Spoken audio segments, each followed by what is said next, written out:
এই জন্য নবীজি বলেন, আল কাইয়ুসু মান দানা নাফসাহু ওয়া আমিলা লিমা বা'দাল মাউত। বুদ্ধিমান ব্যক্তি সে যে কিনা নিজের নফসের চাহিদা অনুযায়ী সে চলে না, সে আল্লাহ তাআলার দেওয়া বিধিবিধানগুলো মান্য করে এবং আখিরাতমুখী আমল করে সে প্রচেষ্টা চালাইতে থাকে। ওয়ালা আজিজু মান ইত্তাবা নাফসাহু হাওয়াহা ওয়া তামান্না আলা আল্লাহ। নির্বোধ ওই ব্যক্তি, বোকা ওই ব্যক্তি যে কিনা নিজের খেয়াল খুশি অনুযায়ী চলে, যেমনে মন চায় সেমনে চলে, খাওয়া দাওয়া ফুর্তি করো, দুনিয়াটা মস্তে বড়, এই ফর্মুলা অনুযায়ী চলে আর আশা করে আল্লাহ তাআলা তাকে মাফ করে দিবে। নাউযুবিল্লাহ, এমন মানুষ আছে না? আল্লাহ তাআলা মাফ করে দিবে, মনের ভিতরে শয়তানে এরকম ধোঁকা দেয়। আল্লাহ তাআলা জানায় দেয়, وقال الشيطان لما قضي الأمر إن الله وعدكم وعد الحق ووعدتكم فأخلفتكم وما كان لي عليكم من سلطان। হাশরের ময়দান যখন কায়েম হয়ে যাবে তখন শয়তান জাহান্নামীদের উদ্দেশ্য করে বলবে, আল্লাহ তাআলার ওয়াদাই হলো সত্য আর আমার ওয়াদাগুলো ছিল মিথ্যা। আল্লাহ তাআলার ওয়াদাগুলো সত্য, আমার ওয়াদাগুলো ছিল মিথ্যা, প্রতারণা। আমি তো শুধু তোমার মাত্র খালি মনের ভিতরে একটু ওয়াসওয়াসা দিছি, তুমি নিজের মতো করেই তুমি চলছো। আমার তো তোমার হাতের উপরে নিয়ন্ত্রণ ছিল না, আমার তো তোমার পায়ের উপরে নিয়ন্ত্রণ ছিল না, তোমার চোখের উপরে আমার নিয়ন্ত্রণ ছিল না, তোমার জবানের উপরে আমার নিয়ন্ত্রণ ছিল না। আমি খালি মনের ভিতরে তোমাকে একটু খোঁচা দিছি, আর তুমি কেন তোমার পাকে গুনাহের দিকে চালাইলা? তুমি কেন তোমার হাতকে গুনাহের দিকে, অন্যায়ের দিকে চালাইলা? তুমি কেন তোমার চোখকে এরকমভাবে নাজায়েজের দিকে তুমি তাকাইলা? তুমি কেন তোমার জবান দিয়ে তুমি অবাঞ্ছিত কথাবার্তা বললা, গুনাহের শব্দ তুমি কেন উচ্চারণ করলা? আমি তো এগুলোর মালিক ছিলাম না, তুমি ছিলে এগুলোর মালিক, এবার জাহান্নামে যাও। নাউযুবিল্লাহ বলেন। চিন্তা করেন কত বাস্তব কথা আল্লাহ তাআলা কালামে মাজিদে আমাদেরকে জানায় দিয়েছেন। নবী করিম সাল্লাল্লাহু আলাইহি সাল্লাম উপস্থিত এরকম একটা মজমার মাঝে সাহাবীদেরকে উদ্দেশ্য করে বললেন যে, আমার কাছে জিবরিল আলাইহিস সালাম এসেছে।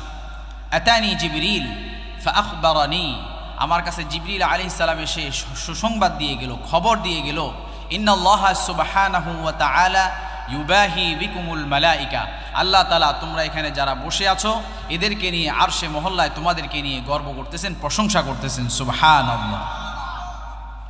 সুতরাং আমাদের অন্তর থেকে খুশি হওয়া দরকার যে আল্লাহ তাআলার দরবারে আরশে মহল্লায় আমাদের ব্যাপারে আল্লাহ তাআলা প্রশংসা করছে।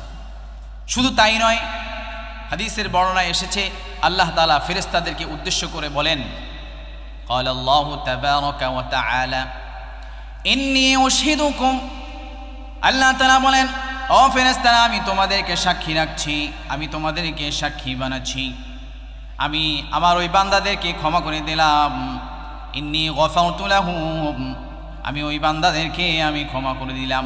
ওয়াবাদদালতু সাইয়্যাতুহুম হাসানাত, তাদের গুনাহগুলোকে আমি নেকি দ্বারা পরিবর্তন করে দিলাম। সুবহানাল্লাহ। শুধু তাই নয়, ফাআ'তাইতুহুম মা সাআলুহু ওয়া আজারতুহুম মিম্মা ইসতাজারু, তারা যা যা আমার কাছে কামনা করে, চায়, বাসনা করে, পরিকল্পনা করে, দোয়া করে, আমি তাদেরকে ওই সমস্ত জিনিসগুলো দান করে দিলাম। এবং যেই সমস্ত জিনিস থেকে মুক্তি পেতে চায়, বিপদ আপদ বালা মুসিবত, চূড়ান্ত বিপদের জায়গা জাহান্নাম থেকে মুক্তি পেতে চায়, আমি সেই মুক্তিও তাদের জন্য বরাদ্দ করে দিলাম। এভাবে সুসংবাদ আল্লাহ তাআলা ফেরেশতাদেরকে সাক্ষী রেখে তারপরে দিয়ে দেন। সুবহানাল্লাহি ওয়া বিহামদিহি। শুধু তাই নয়, এমত অবস্থায় ফেরেশতারা পাল্টা একটা প্রশ্ন করে আল্লাহ তাআলার কাছে, ইয়া রব ফীহিম ফুলানুন আবদুন খাত্তাব, সেখানেও তো এমন বান্দাও রয়েছে যাদের গুনাহ বোঝা বড়, অনেক বড় বোঝা নিয়ে তারা সেখানে বসেছে। লাইসা মিনহুম আই লাইসা কামিসলিহিম, তারা তো তাদের অন্তর্ভুক্ত নয়, তারা তো নেককারদের অন্তর্ভুক্ত নয়, তাদের মতো নিষ্পাপ নয়, তাদের অন্তরের নিয়তটা বিশুদ্ধ নয়, অতটুকু বিশুদ্ধ নিয়ত নিয়ে তারা এখানে আসে নাই, এমনি এসেছে। ইন্নামা মাররা ইন্নামা জাআ লিহাজাতি, সে তার নিজের প্রয়োজনে এসেছে, সে ঘোরাঘুরি করেছিল। এমত অবস্থায় ফাজালাসা মাআহুম, কি যেন মনে করে তাদের সাথে বসে গিয়েছে, ঘোরাঘুরি করতেছে, হঠাৎ করে কি মনে করে বসে গেল। তার মানে কি বোঝা যায়? হাদিসে বলা যায় ফাজালাসা মাআহুম, তাদের সাথে বসে গিয়েছে। এখন আমরা যদি ঘোরাঘুরি করে দাঁড়ায় থাকি তাহলে কি এই ফজিলত পাওয়া যাবে? জোরে বলেন, পাওয়া যাবে না। ফাজালাসা মাআহুম, বসে গিয়েছে, ঘোরাঘুরি করছিল কিন্তু বসে গিয়েছে। ইন্নামা মাররাম ফাজালাসা মাআহুম, মনে হয় যেন আমাদের জন্য এই হাদিসটা এসেছে। ঘোরাঘুরি করছিল, বসে গেল। ওই বান্দা তো এমনি আসছিল দেখার জন্য যে মাহফিলটা কেমন হয় দেখে আসি।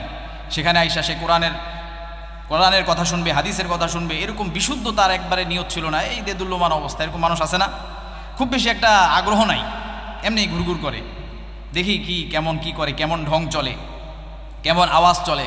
ওয়াজ না শুনে আওয়াজের জন্য অপেক্ষা করে, কামনা করে, চায় যে কেমন হয় দেখি। এরকম নড়বড়ে ইমানদার সে সেখানে বসে গেছে। ফাজালাসা মাআহুম, এর ব্যাপারে কি হবে? ইয়া আল্লাহ, এর ব্যাপারে কি হবে এটা জানায়া দেন।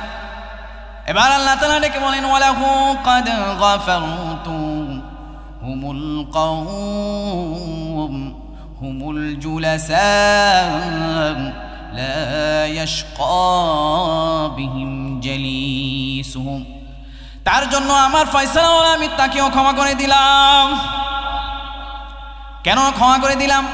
সেখানে যেই মানুষগুলো বসেছে, সেখানে বসে বসে আমার কালামুল্লাহর আলোচনা শুনছে, আমার হাবিবের হাদিস মোবারক শুনছে, সেই বান্দাগুলো আমার বড় পছন্দনীয় হওয়ার কারণে ওই বান্দাটার ইমানে কমজোরি থাকার পরেও, নিয়তে কমজোরি থাকার পরেও, নিয়তটা পুরাপুরি শুদ্ধ না হওয়ার পরেও তাদের উসিলায় আমি বাকিদেরকেও ক্ষমা করে দিলাম। সুবহানাল্লাহ। তাহলে বসলে লাভ আছে না নাই? সুবহানাল্লাহ। কথা কি কোনো মানুষের বানানো কথা নাকি নবী মুহাম্মদুর রাসূলুল্লাহ সাল্লাল্লাহু আলাইহি সাল্লামের কথা? এখানে আসলে লাভ আছে, বসলে লাভ আছে। ঘোরাঘুরি করলে এই ফজিলত পাওয়া যাবে না।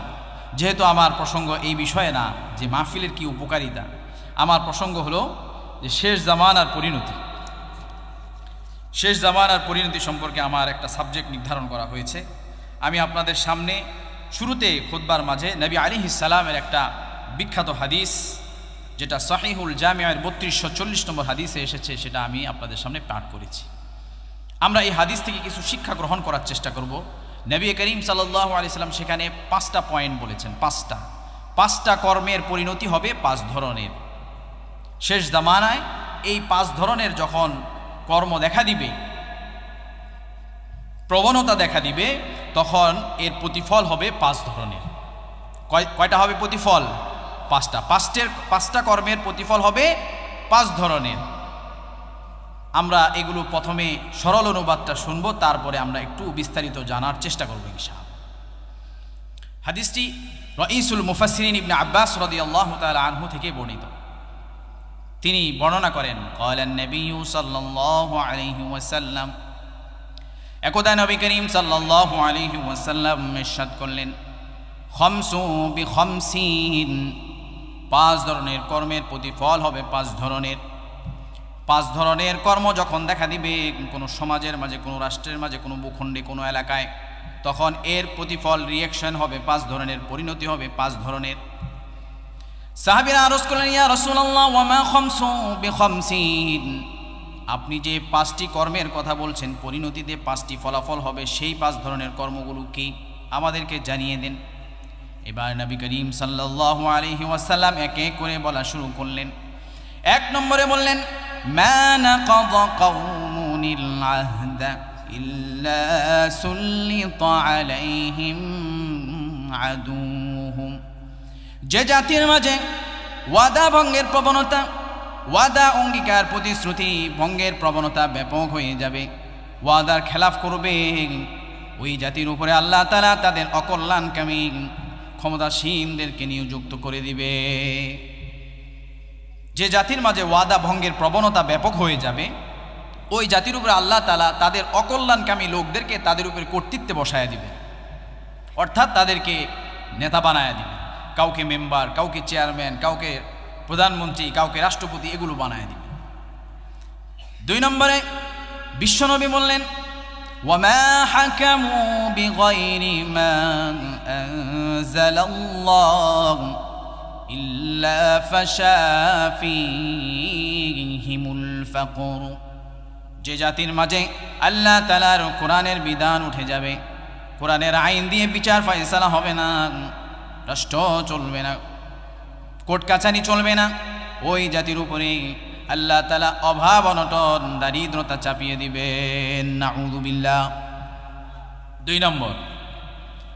3 নম্বরে বিশ্বনবী আরো ডেকে বললেন ওয়ালা যাহারাত ফীহিমুল ফাহিশাতু ইল্লা ফাশা ফীহিমুল মাউত।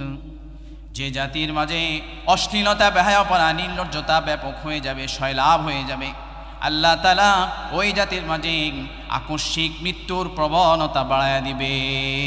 নাউযুবিল্লাহ। একটু নাউযুবিল্লাহ বললেন যেন আল্লাহ আমাদেরকে হেফাজত করে, যেহেতু এগুলো সুসংবাদ না, দুঃসংবাদ, সতর্কবাণী, এই জন্য নাউযুবিল্লাহ বলতে হবে। 4 নম্বরে বিশ্বনবী নাকি বললেন ওয়ালা তাফফুল মিকিয়ালা ইল্লা মুনিউন নাবাতা ওয়া উখিযু বিসসিনিন। যে জাতির মাঝে অপরকে ঠকানোর প্রবণতা ব্যাপক হয়ে যাবে, অপরের সম্পদ আত্মসাতের প্রবণতা ব্যাপক হয়ে যাবে, আল্লাহ তাআলা ওই জাতির স্বাভাবিক ফসলাদির ফলন আল্লাহ তাআলা বন্ধ করে দিবেন। নাউযুবিল্লাহ বলেন। একটু জোরে বলার চেষ্টা করি, তা না হলে তো ঘুম চলে আসবে।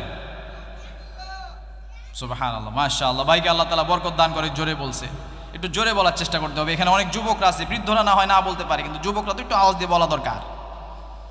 এবার 5 নম্বরে বিশ্বনবী ডেকে বলেন ওয়ালা মানাউয যাকাতা ইল্লা হুবিসা আনহুমুল কতর। যে জাতির মাঝে যাকাত দেওয়ার ব্যাপারে অলসতা তৈরি হবে, গাফলতি তৈরি হবে, যাকাত তারা দিতে চাবে না, আল্লাহ তাআলা ওই জাতির উপরে রহমতের বৃষ্টি বর্ষণ করা বন্ধ করে দিবে। নাউযুবিল্লাহ। তাহলে গেল 5টা। তাহলে প্রথমটা কি? একটু বলতে হবে যেন আমাদের একটু ব্রেনে বসে যায়। আমরা যখন পড়ালেখা করি তখন একটু যখন বাচ্চারা পড়ে, আমরা ছোটকালে পড়েছি, একটু পড়লে নিজের সাথে সাথে বললে এটা ব্রেনে বসে যায়, ঠিক কি না? তাহলে প্রথমটা হলো যে জাতি ওয়াদার বরখেলাফ করবে, আল্লাহ তাআলা ওই জাতির উপরে তাদের অকল্যাণকামী শত্রুকে ক্ষমতাধর বানায়া দিবে। 2 নম্বর হলো যে জাতির মাঝে আল্লাহ তাআলার নাজিলকৃত বিধি বিধান দিয়ে আইন কানুন পরিচালিত হবে না, আল্লাহ তাআলা ওই জাতির মাঝে অভাব অনটন দারিদ্রতা চাপায়া দিবে। 3 নম্বর হলো যে জাতির মাঝে অশ্লীলতা, বেহায়াপনা, নির্লজ্জতা, পর্দাহীনতার সয়লাভ হয়ে যাবে, আল্লাহ তাআলা ওই জাতির মাঝে আকস্মিক মৃত্যুর প্রবণতা বাড়ায়া দিবেন। 4 নম্বর হলো যে জাতির মাঝে ওজনে কম দেওয়া, অপরকে ঠকানোর প্রবণতা ব্যাপক হয়ে যাবে, অপরের সম্পদ আত্মসাৎ করার প্রবণতা ব্যাপক হয়ে যাবে, আল্লাহ তাআলা ওই জাতির স্বাভাবিক ফলফলাদির ফলন এগুলোকে আল্লাহ তাআলা বন্ধ করে দিবে। দুর্যোগ, দুর্ভিক্ষ দিয়ে তাদেরকে আল্লাহ তাআলা পাকড়াও করে দিবেন, আক্রান্ত করে দিবেন। 5 নম্বর হলো যে জাতি যাকাত আদায়ের ব্যাপারে গাফলতি করবে, দিতে চাবে না, 9-6 করবে, আল্লাহ তাআলা ওই জাতির উপরে রহমতের বৃষ্টি বর্ষণ করা বন্ধ করে দিবেন। নাউযু বিল্লাহি মিন যালিক। এখন আমরা একটা একটা করে একটু ভালোভাবে জানার চেষ্টা করব, একটু বোঝার চেষ্টা করব। 1 নম্বরে নবীজি বললেন মা নাকাদা কওমুনিল আহদা ইল্লা সুল্লিত আলাইহিম আদুউহুম। যে জাতির মাঝে ওয়াদার বরখেলাফ, ওয়াদা, অঙ্গীকার, প্রতিশ্রুতি আমরা করি কি করি না? ওয়াদা অঙ্গীকার করি। আমরা বিভিন্ন সময় মানুষকে ওয়াদা দিই যে আমরা আপনার কাজটা করে দিব, আপনার দেনাটা পরিশোধ করে দিব, এই ধরনের কথা আমরা বলি। এই ওয়াদা বরখেলাফের প্রবণতা যখন ব্যাপক হয়ে যাবে, আল্লাহ তাআলা তাদের উপরে তাদের অকল্যাণকামী শাসক নিযুক্ত করে দিবে। এখন ওয়াদা কয় প্রকার? উলামায়ে কেরামের ভাষায় ওয়াদা হলো 3 প্রকার। আমরা একটু বিষয়গুলো মনোযোগের সাথে শোনার চেষ্টা করব, তাহলে আমাদের পুরাপুরি বিস্তারিত জানা হয়ে যাবে, আমাদের ব্রেনে বসে যাবে। 1 নম্বর হলো আল আহদু বাইনাল্লাহি ওয়া বাইনান নাস। 1 নম্বর কি? আল আহদু বাইনাল্লাহি ওয়া বাইনান নাস। এটার অর্থ হলো যে বান্দা এবং আল্লাহ তাআলার মাঝে পারস্পরিক ওয়াদা, বান্দা এবং আল্লাহ তাআলার মাঝে পারস্পরিক ওয়াদা। 2 নম্বর হলো আল আহদু বিবাউদিন নাস, মানুষের সাথে মানুষের ওয়াদা। 3 নম্বর হলো আল আহদু বাইনাশ শাইতানি ওয়া বাইনান নাস, শয়তান এবং মানুষের সাথে পারস্পরিক ওয়াদা। 3টা। তাহলে আমরা এক এক করে জেনে নিই। 1 নম্বর ওয়াদা আল আহদু বাইনাল্লাহ ওয়া বাইনান নাস। এক নম্বরে হলো আল্লাহ এবং বান্দার সাথে ওয়াদা। এই ওয়াদা সম্পর্কে কালামে মাজিদে আল্লাহ তাআলা জানিয়ে দিয়েছেন, وَإِذَا أَخَذَ رَبُّكَ مِن بَنِي آدَمَ مِن ظُهُورِهِمْ ذُرِّيَّتَهُمْ وَأَشْهَدَهُمْ عَلَى أَنفُسِهِمْ أَلَسْتُ بِرَبِّكُمْ قَالُوا بَلَى شَهِدْنَا। ও নবী, আপনি স্মরণ করুন, মানব জাতি ভুলে গিয়েছে, আলামে আরওয়াহে আমি তাদেরকে আদম আলাইহিস সালামের পেট থেকে বের করে এনেছিলাম এবং আমি তাদের কাছ থেকে সাক্ষ্য নিয়েছিলাম, প্রতিশ্রুতি নিয়েছিলাম, আলাস্তু বিরাব্বিকুম, আমি কি তোমাদের রব নই? তোমরা সকলে সাক্ষ্য দাও। সকলেই বলল ক্বালু বালা, সকলেই সাক্ষ্য দিয়ে বলল নিঃসন্দেহে আপনি আমাদের রব। সুবহানাল্লাহ। রাইসুল মুফাসসির ইবনে আব্বাস রাদিয়াল্লাহু আনহু বলেন, নবী করিম সাল্লাল্লাহু আলাইহি ওয়াসাল্লাম এই আয়াত প্রসঙ্গে আরেকটু বললেন, একটু তাফসীর করলেন, ইন্নাল্লাহা সুবহানাহু ওয়া তাআলা আখাযা মিনহুমুল মিসাকা আন ইয়া'বুদুহু ওয়া লা ইউশরিকু বিহি শাইআ। আল্লাহ তাআলা ওই সময় আল্লাহ তাআলা বান্দার কাছে ওয়াদা নিলেন, বান্দা, দুনিয়ার জমিনে আমি তোমাকে একদিন পাঠাবো, তুমি সেখানে আমার ইবাদত করবে আর আমার সাথে অন্য কাউকে কোনো জিনিসকে তুমি শরীক করবে না। সুবহানাল্লাহ। সাক্ষ্য নিলেন যে আমার সাথে কোনো শরীক করবে না, খবরদার শরীক করবে না। আলাস্তু বিরাব্বিকুম, আমি কি তোমাদের রব নই? সবাই সাক্ষ্য দিল, হ্যাঁ আপনি আমাদের রব। এখন বলেন তো আমাদের রব কে? আমাদের ব্যক্তিগত জীবনের রব কে? আমাদের পারিবারিক জীবনের রব কে? আমাদের সামাজিক জীবনের রব কে? আমাদের অর্থনৈতিক জীবনের রব কে? আমাদের রাষ্ট্রীয় জীবনের রব কে? আমাদের আন্তর্জাতিক পরিমণ্ডলের রব কে? সুবহানাল্লাহ। এই যে সাক্ষ্য দিলেন, এটা রেকর্ড হয়ে গেল। আল্লাহ তাআলা এর বিনিময়ে হাসরের ময়দানে এই সাক্ষীগুলিকে উপস্থাপন করবে।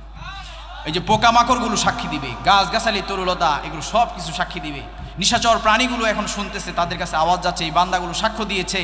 এই সাক্ষী হাসরের ময়দানে আমাদের সপক্ষে কাজ করবে। সুবহানাল্লাহ। আল্লাহ তাআলা আরো জানায় দিলেন, ও বান্দা, তুমি কিন্তু আমাকে অঙ্গীকার করেছ, প্রতিশ্রুতি দিয়েছ, আমারই ইবাদত করে আমারই গোলামি করবে, অন্য কাউকে আমার সাথে শরীক করবে না। আমি তোমাকে আরো জানিয়ে দিচ্ছি, ওয়ামা খালাকাতুল জিন্না ওয়াল ইনসা ইল্লা লিয়াবুদুন, আমি জিন এবং ইনসানকে একমাত্র আমার দেওয়া ফর্মুলা অনুযায়ী জিন্দেগি যাপন করার জন্য সৃষ্টি করেছি। সারাদিন আমাদের কি ইবাদত করতে হয়? সারাদিন ইবাদত করতে হয়? সারাদিন ইবাদত করতে হয় না।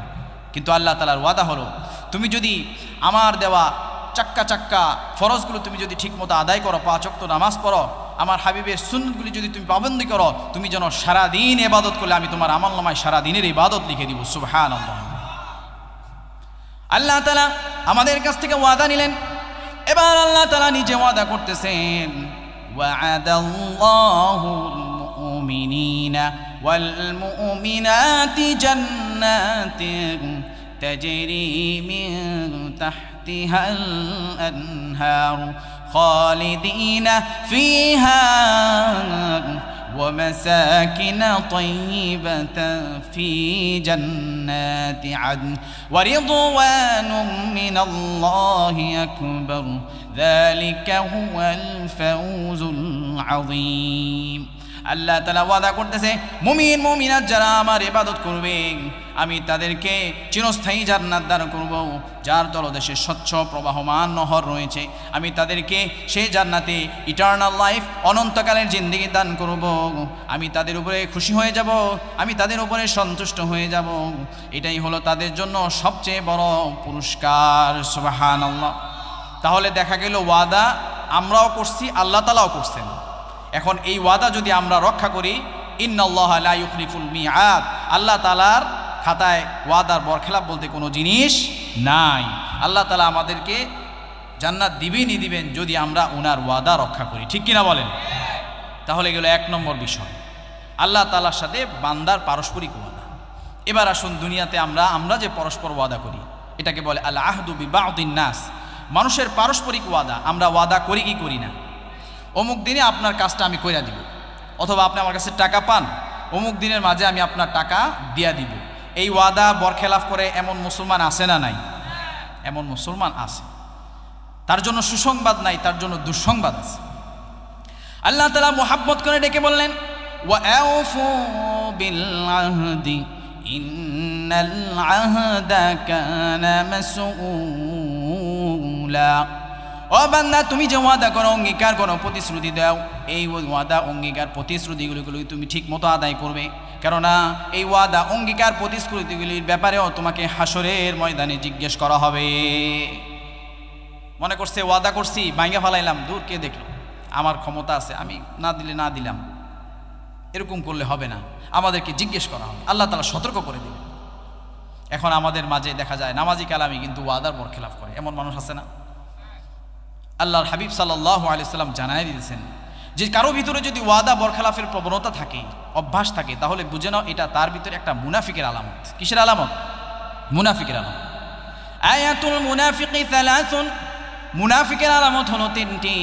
ইদা হাদ্দাসা কাযাবা, এক নম্বর আলামত হলো যখন সে কথা বলে তখন সে কথার ভিতরে মিথ্যা মিশ্রিত করে। কথা যখন বলে তখন সে কথার ভিতরে কি করে? সত্যের সাথে মিথ্যা তালি দিয়ে, জোড়া তালি দিয়ে তারপর সেটা উপস্থাপন করে। আর এই মিথ্যার মাঝে সবচেয়ে বেশি আগায় আছে বর্তমান যুগের মিডিয়াগুলো, পেপার পত্রিকাগুলো, টিভি চ্যানেলগুলো। ইসলামের বিরুদ্ধে যখন লেখে তখন মানুষের নাম ধরে ধরে বলে, কোনো প্রতিষ্ঠানের বিরুদ্ধে যখন লেখে নাম ধরে ধরে বলে, কিন্তু বিধর্মীদের ব্যাপারে বলতে গেলে তাদের বুক কাঁপে। জোরে বলতে হবে, আস্তে বলা যাবে না, ঠিক কিনা বলেন? খবরদার, এই সমস্ত মিডিয়াকে বিশ্বাস করা যাবে না। আল্লাহ তাআলা কালামে মাজিদে জানিয়ে দিয়েছেন, ইন জাআকুম ফাসিকুম বিনাবাইক, তোমাদের কাছে যদি কোনো ফাসেক, পাপাচারী, সীমা লঙ্ঘনকারীরা কোনো খবর দেয়, এই খবর বিশ্বাস করার আগে তুমি অবশ্যই যাচাই বাছাই করে তারপরে বিশ্বাস করো।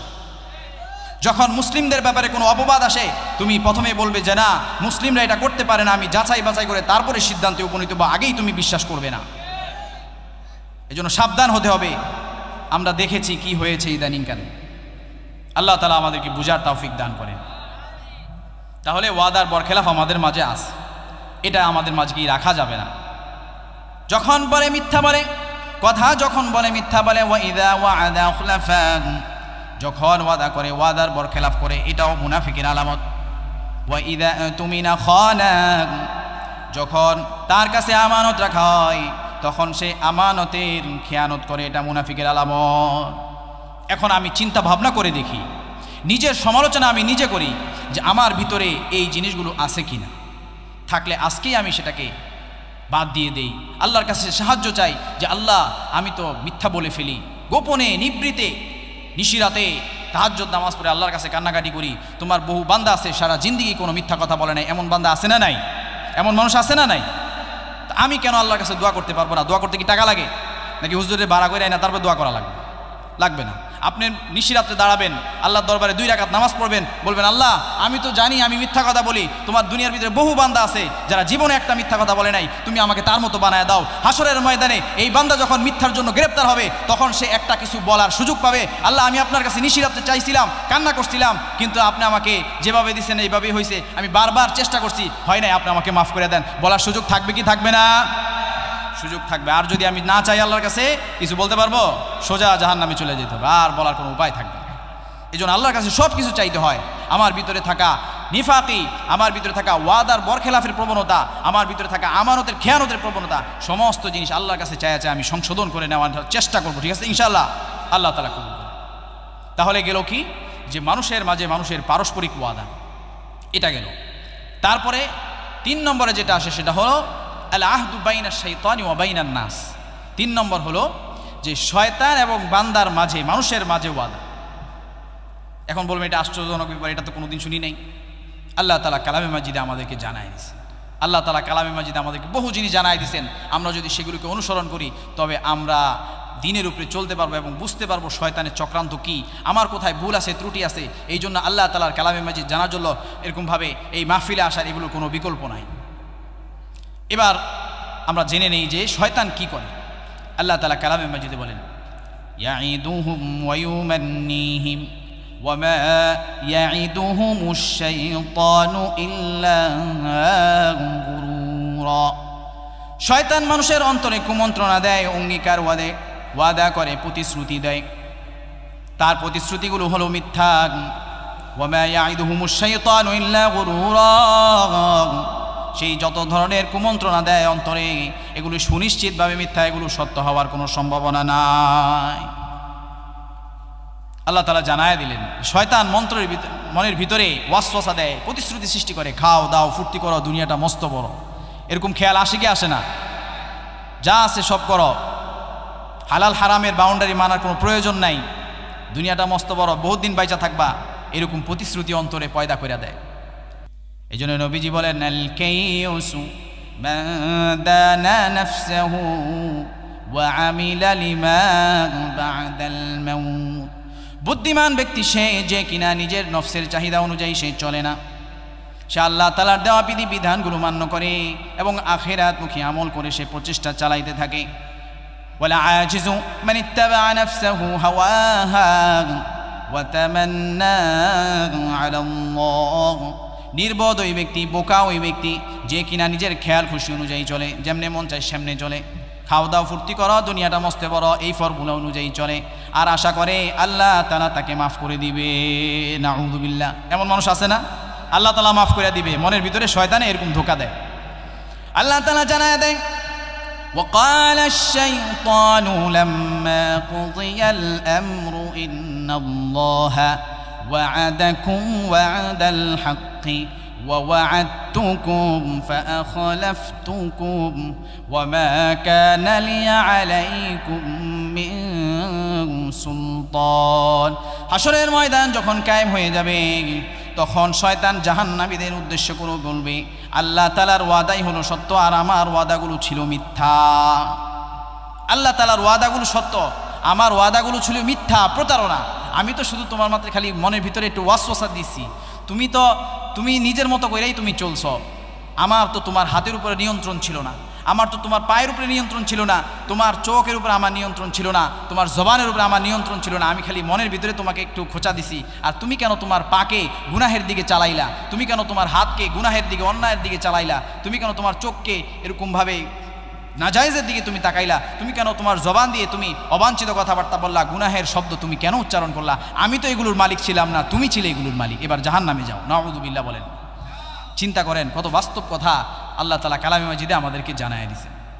সুতরাং বোঝা যায় যে শয়তানও কি করে, আমাদের দিলের ভিতরে অঙ্গীকার দেয়। আরে টেনশন নাই, যায়্যানা লাহুমুশ শাইতানু আমালাহুম, আমাদের কর্মকাণ্ডগুলোকে সৌন্দর্য মণ্ডিত করে তুলে ধরে, না তুমি সঠিক পথে আছো, মনে হয় যে আমি সঠিক পথে আছি, আমি কি জাহান্নামে যাবো নাকি?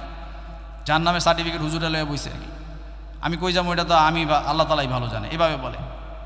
কোরআনের সাথে আমাকে মিলাইতে হবে, কোরআন হলো কুষ্টি পাথর, এটা দিয়ে যখন ঘষা দিবে তখনই বোঝা যাবে আমি আসলে কত বড় মুমিন হয়েছি, ঠিক কিনা বলেন?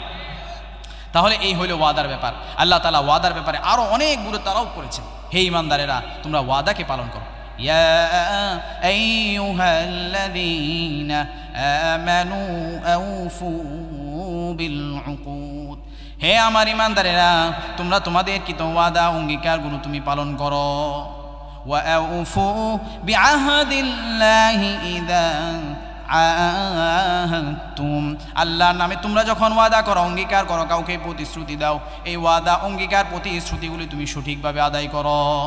ইয়া আইয়ুহাল্লাযীনা আমানু লিমা তাকুলুনা মা লা তাফআলুন, হে ঈমানদারেরা, তোমরা যেমনটা করো না, যেমনটা করবে না, তেমনটা কেন বলো? কাবুরা মাকতান ইনদাল্লাহি তাকুলু মা লা তাফআলুন, আল্লাহ তাআলার কাছে বড় অপছন্দনীয় জিনিস হলো যেমনটা বলা তেমনটা না করা। তাহলে ওয়াদা রক্ষা করতে হবে তো ইনশাআল্লাহ।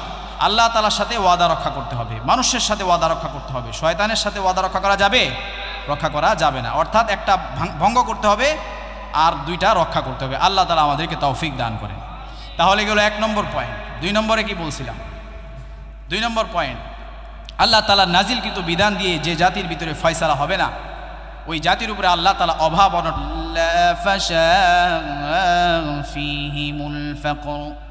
যে জাতির মাঝে আল্লাহ তাআলার নাজিলকৃত বিধানগুলো প্রতিষ্ঠিত থাকবে না, আল্লাহ তাআলা ওই জাতির উপরে অভাব অনটন দারিদ্রতা স্থায়ী করে দিবেন। নাউযুবিল্লাহ বলেন।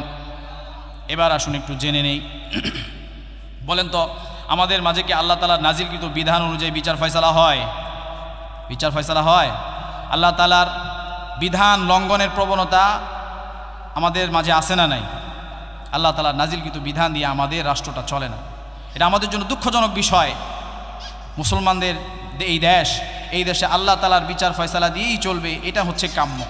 এজন্য আমরা আহ্বান রাখবো, যারাই ক্ষমতায় সমাসীন হবে তারা যেন আল্লাহ তাআলার দেওয়া নাজিলকৃত বিধানগুলো কার্যকর করে। ঠিক আছে তো ইনশাআল্লাহ? আল্লাহ তাআলা কবুল করেন। তাহলে বোঝা গেল যে আল্লাহ তাআলা নাজিলকৃত বিধান দিয়ে বিচার ফয়সালা না করলে ওই জাতির উপরে আল্লাহ তাআলা দারিদ্রতাকে, অভাব অনটনকে স্থায়ী করে দেবে। তাহলে আমরা একটু বুঝি, আল্লাহ তাআলার বিধান দিয়ে ফয়সালা না করলে এর পরিণতি 3টা বলছেন। সূরা মায়েদার মাঝে 3টা পরিণতি আল্লাহ তাআলা বলছেন। 1 নম্বরে আল্লাহ তাআলা বলতেছেন, ওয়ামান লাম ইয়াহকুম বিমা আনজালাল্লাহ ফাউলাইকা হুমুল কাফিরুন। 1 নম্বর পরিণতি হলো, যে জাতির মাঝে আল্লাহ তাআলার নাজিলকৃত বিধান দিয়ে আইন কানুন চলবে না, কোর্ট কাচারি চলবে না, বিচার ফয়সালা হবে না, বিচার বিভাগ চলবে না, ওই জাতির উপরে আল্লাহ তাআলা বলে দিচ্ছেন তাদের পরিণতি হলো তারা কুফরে নিমজ্জিত হয়ে পড়বে। নাউযুবিল্লাহ বলেন। কুফরে নিমজ্জিত হয়ে পড়বে মানে কাফের হয়ে যাবে তারা, এটা একটা পরিণতি। ওয়ামান লাম ইয়াহকুম বিমা আনজালাল্লাহ ফাউলাইকা হুমুল যালিমুন। যে জাতির মাঝে আল্লাহ তাআলার দেওয়া বিধিবিধান কার্যকরী থাকবে না, কার্যকর তারা করবে না, তাদের পরিণতি হলো তারা জুলুমের মাঝে নিজেরা আক্রান্ত হয়ে পড়বে। তারা জুলুমে আক্রান্ত হয়ে পড়বে, তাদের উপরে জুলুম হবে, অন্যায় হবে, অত্যাচার হবে। 2 নম্বর পরিণতি, ওয়ামান লাম ইয়াহকুম বিমা আনজালাল্লাহ ফাউলাইকা হুমুল ফাসিকুন। যে জাতি আল্লাহ তাআলা নাজিলকৃত বিধিবিধান নিয়ে রাষ্ট্র পরিচালনা করবে না, বিচার বিভাগ চলবে না, কোর্ট কাচারি চলবে না, ওই জাতির পরিণতি হলো তাদের আইন কানুন হবে সীমা লঙ্ঘনকারীদের মতো। সঠিক ন্যায় বিচার প্রতিষ্ঠিত হবে না। ন্যায় বিচার পেতে হলে, ইনসাফ পেতে হলে আল্লাহর আইনের বিকল্প আর কোনো আইন আছে? আর কোনো আইন নেই। এভাবে আল্লাহ তাআলা জানায় দিলেন যে 3টা পরিণতি হবে। একটা হলো যে কাফেরে পরিণত হবে, কুফরি ছড়ায়া পড়বে। 2 নম্বর হলো জুলুম হবে, অন্যায় অত্যাচার হবে। 3 নম্বর হলো সীমা লঙ্ঘন হবে। এই জিনিসগুলো আমরা দেখে আসছি।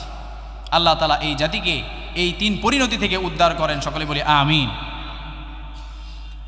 আমরা যদি একটা সুন্দর সুশৃঙ্খল একটা ইসলামী ব্যবস্থা পেতে চাই, ইসলামী সমাজ পেতে চাই, রাষ্ট্র পেতে চাই, তবে অবশ্যই আমাদেরকে আল্লাহ তাআলার আইনকে কার্যকর করতে হবে।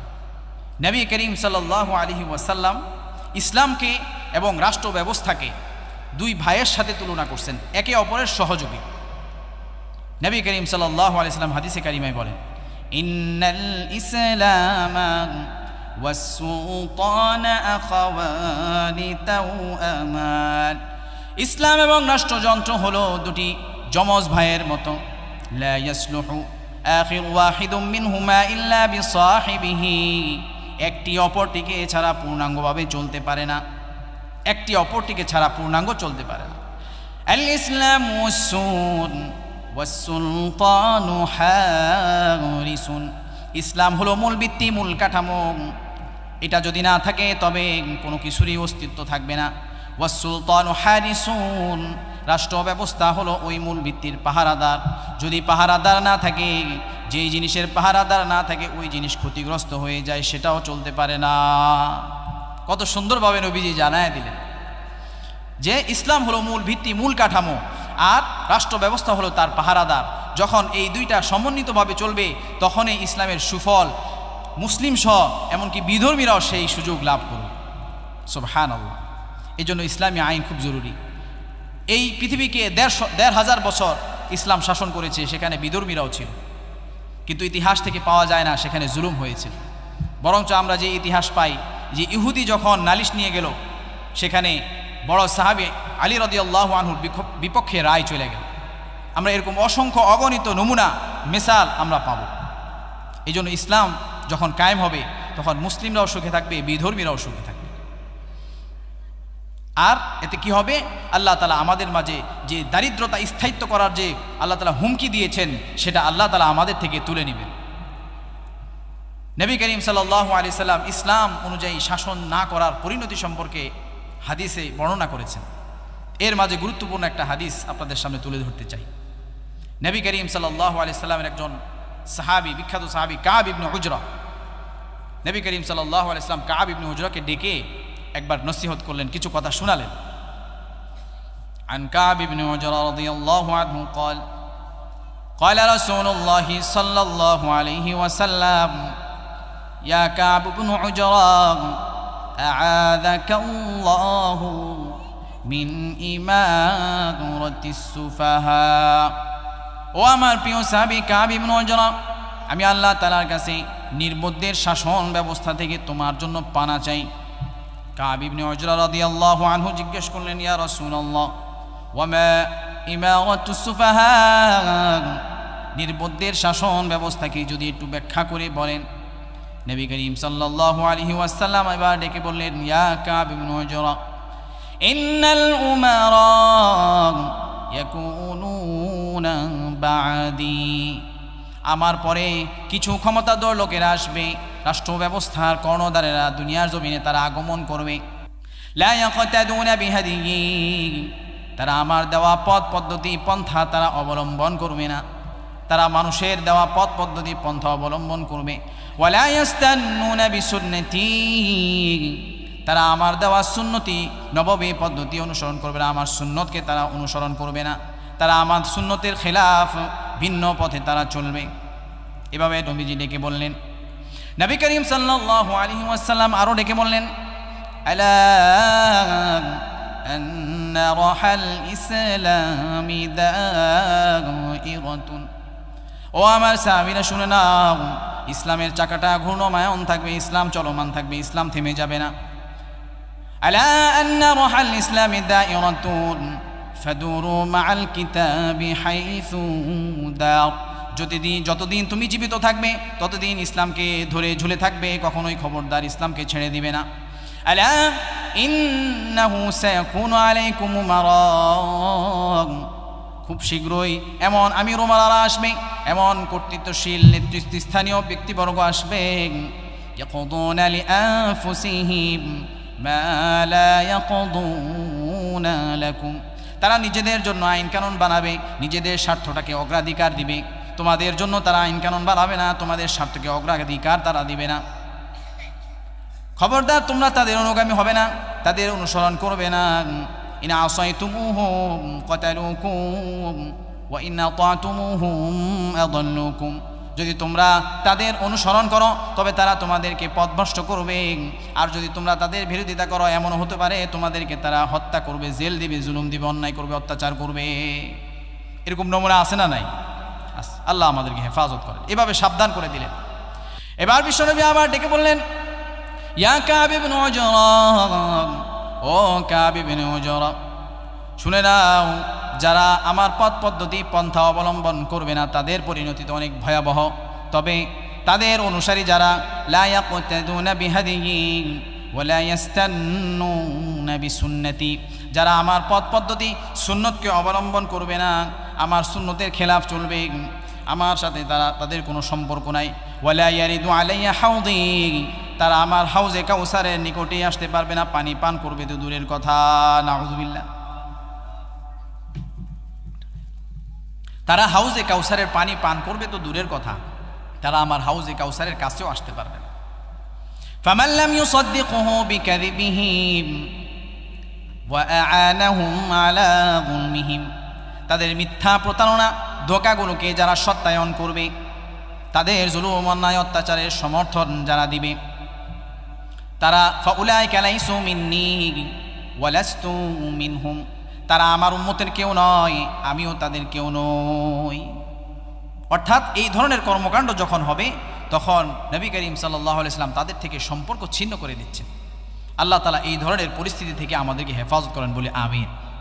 এবার আসুন আমরা 2 নম্বর পয়েন্টে যেটা জানলাম সেটা হলো আল্লাহর আইন যদি না থাকে তবে সেখানে আল্লাহ তাআলা অভাব অনটনকে স্থায়ী করে দিবেন। এই বিষয়টা আমরা একটু জানি। অভাব অনটন উলামায়ে কেরামের মতে অভাব অনটন হলো 3 ধরনের। আল ফাকরু ফিল আজসাদ ওয়াল ফাকরু ফিল আ'রাদ ওয়াল ফাকরু ফিল আমওয়াল, অর্থাৎ শারীরিক, মানসিক, অর্থনৈতিক। শারীরিক অভাব অনটন দারিদ্রতা কি? সেটা হলো সুস্থ না থাকা। আচ্ছা বলেন তো, আমাদের মাঝে পূর্ণাঙ্গ সুস্থ মানুষ কয়জন আছে? ওষুধ ছাড়া মানুষ আছে? মানুষ পাওয়াই যাবে না, এমন একটা অবস্থা। তাহলে বোঝা যায় যে এই আযাব আমাদেরকে কিছুটা গ্রাস করে নিছে, ঠিক কিনা বলেন? তারপরে মানসিক অভাব কি? মানসিক অভাব অনটন দারিদ্রতা হলো অন্তরে প্রশান্তি না থাকা। বাড়ি আছে, গাড়ি আছে, সবই আছে, কিন্তু অন্তরে শান্তি নাই। তাহলে এই রোগ আমাদের মাঝে আছে না নাই? এটাও আমাদের মাঝে আছে। আর অর্থনৈতিক কি? অর্থনৈতিক অভাব অনটন দারিদ্রতা হলো অর্থনীতির মাঝে স্থিতিশীলতা না থাকা, জিনিসপত্রের দাম বেড়ে যাওয়া। এখন এই জিনিসটা আমাদের মাঝে আছে না নাই? এই যে আযাব আমাদের উপরে আছে, এগুলো থেকে বাঁচতে হলে কি করতে হবে? আল্লাহ তাআলার বিধান এই জমিনে কার্যকর করতে হবে, ঠিক কিনা বলেন?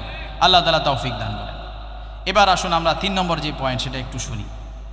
3 নম্বরে আল্লাহর হাবিব সাল্লাল্লাহু আলাইহি সাল্লাম বলতেছেন, ওয়ালা যাহারাত ফীহিমুল ফাহিশাতু ইল্লা ফাশা ফীহিমুল মাউত। যে জাতির মাঝে অশ্লীলতা, বেহায়াপনা, নির্লজ্জতা, পর্দাহীনতা ব্যাপক হয়ে যাবে, আল্লাহ তাআলা ওই জাতির মাঝে আকস্মিক মৃত্যুর প্রবণতা ব্যাপক করে দিবেন। যে জাতির মাঝে অশ্লীলতা, বেহায়াপনা, নির্লজ্জতা ব্যাপক হয়ে যাবে, ওই জাতির মাঝ থেকে আল্লাহ তাআলা, ওই জাতির উপরে আল্লাহ তাআলা আকস্মিক মৃত্যুর প্রবণতা চাপায়া দিবেন। তো পর্দা সম্পর্কে আমাদের হযরত আলোচনা করেছেন, আমরা জানি আল্লাহ তাআলা পর্দাকে অনেক গুরুত্ব দিয়েছেন। মা বোনদেরকে আল্লাহ তাআলা অনেক ইজ্জত দিয়েছেন। যে সময় নারী শিশুদেরকে জীবন্ত দাফন করা হতো, ওই সময়ে আল্লাহ তাআলা তাদেরকে কোরআনে অবস্থান দিয়েছেন। মা হিসাবে তাকে কোরআনে অবস্থান দিয়েছেন, বোন হিসাবে কোরআনে অবস্থান দিয়েছেন, কন্যা সন্তান হিসাবে কোরআনে অবস্থান দিয়েছেন। নবী করিম সাল্লাল্লাহু আলাইহি সাল্লাম জানায় দিয়েছেন, ইন্নাল জান্নাতা তাহতা আকদামিল উম্মাহাত, যে জান্নাত আমি তোমাদের মায়েদের পায়ের নিচে রেখে দিয়েছি। এত সম্মান আল্লাহ তাআলা দিয়েছেন, সুবহানাল্লাহ। আল্লাহ তাআলা এত সম্মান দিয়েছেন, এই জন্য মা বোনদেরকে পর্দা করতে হবে। পর্দা যদি করে তবে আল্লাহ তাআলা আমাদেরকে এই যে অশ্লীলতা, বেহায়াপনার জন্য যে আযাব দিবেন বলে আমাদেরকে সতর্ক করে দিয়েছেন, এটা থেকে আল্লাহ তাআলা আমাদেরকে হেফাজত করবেন। এখন এই দায়িত্ব শুধু মা বোনদেরকে না, এটা তো আমাদেরও দায়িত্ব, ঠিক কিনা বলেন? আমাদের দায়িত্ব হলো আমরা নজরকে হেফাজত করব এবং পাশাপাশি আমরা তাদের জন্য পর্দার জন্য যা যা করা দরকার সেগুলো আমরা করব।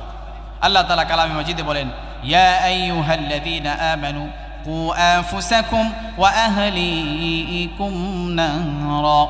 হে ঈমানদারেরা, তোমরা নিজেরা বাঁচাও এবং তোমাদের আহাল পরিবার পরিজনদেরকে জাহান্নামের আগুন থেকে বাঁচাও।